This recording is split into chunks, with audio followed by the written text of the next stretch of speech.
Dan Mace here with the 15th episode of Vault Log, a series all about Fallout Shelter, and in this episode we're going to be taking a look at legendary dwellers and we'll be figuring out which one is the best for your vault.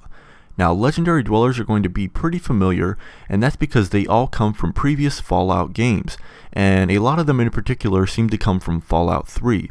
So you're going to be seeing quite a few familiar faces, such as Confessor Cromwell, Bittercup, Dr. Lee, and Butch, just to name a few. So let's jump into the game and take a look at some of these special dwellers. Now, the legendary dwellers are actually pretty similar to your standard dweller, except they come with a very specific outfit and weapon, and they have special stats that are higher than normal. Now, let's actually take a look here at Lucas Sims to kick things off, and we can grade legendary dwellers in three different categories: their initial special stats, the stats on the outfit that they come equipped with, and the stats on the weapon that they come with as well. Now, in terms of gameplay, legendary dwellers are going to have the biggest impact on beginner or intermediate vaults, and that's because their power is going to be so much greater than any other dwellers that you have in those scenarios. Now, once you get to an advanced vault, you can actually create dwellers that are much stronger than legendary dwellers, but we'll touch more on that a little bit later. Right now, let's take a look at all 23 of the legendary dwellers in Fallout Shelter. Now, as far as ranking them, I'm going to be concentrating on the outfit and weapons that they come with, since their special stats can be altered later on.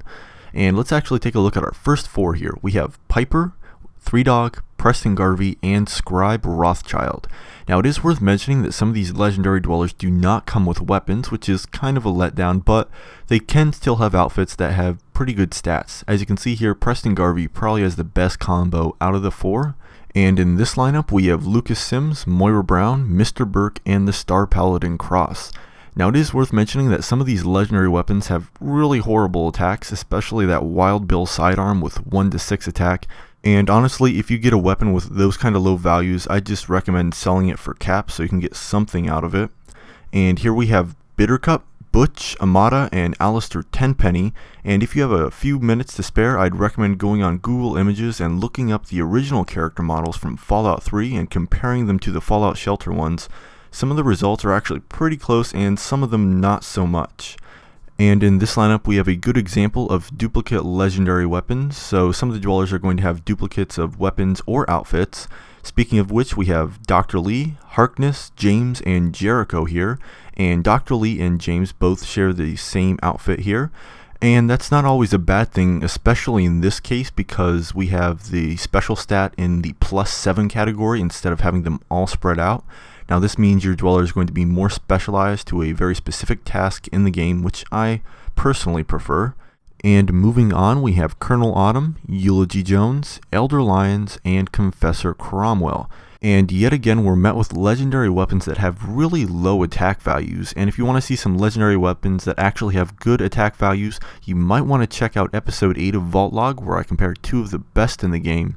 And now we'll move on to our last group of dwellers. We have Old Longfellow, Abraham Washington, and Sarah Lyons.